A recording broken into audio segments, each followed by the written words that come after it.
নমস্কাৰ সকলোকে ঈদ উল ফিতৰৰ হিয়া বৰা শুভেচ্ছা থাকিল। আজি ঈদৰ নামাজ পঢ়ি আহিলোঁ। আহি ভাবিলোঁ সকলোকে ফোন কৰিম, কিন্তু সকলোকে ফোন কৰা হয়তো পচিবল নহ'ব, সেইকাৰণে এটা ভিডিঅ' মেছেজো দি আছোঁ।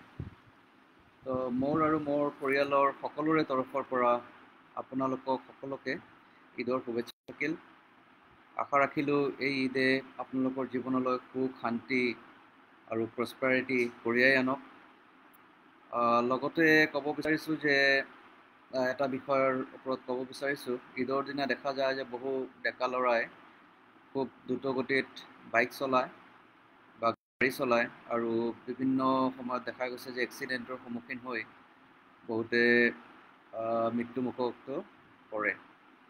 গতিকে ডেকা ল'ৰাসকললৈ মোৰ অনুৰোধ থাকিল, আপোনালোকে ঈদৰ দিনটো সুখেৰে শান্তিৰে কটাওক।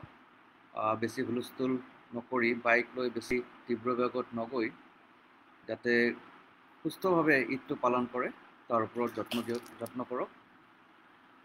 লগতে ক'ব বিচাৰিছোঁ যে যিহেতু এইটো ইলেকশ্যনৰ সময়, গতিকে সমাজৰ প্ৰতি আপোনালোকৰ যি দায়িত্ব আছে সেইটোও যাতে পালন কৰে।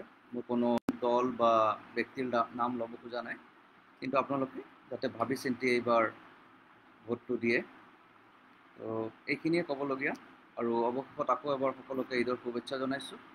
সকলোৱে ভালভাৱে ঈদ কৰক, আৰু মোক আৰু মোৰ পৰিয়ালকো নিজৰ দোৱাত চামিল ৰাখিব। ধন্যবাদ।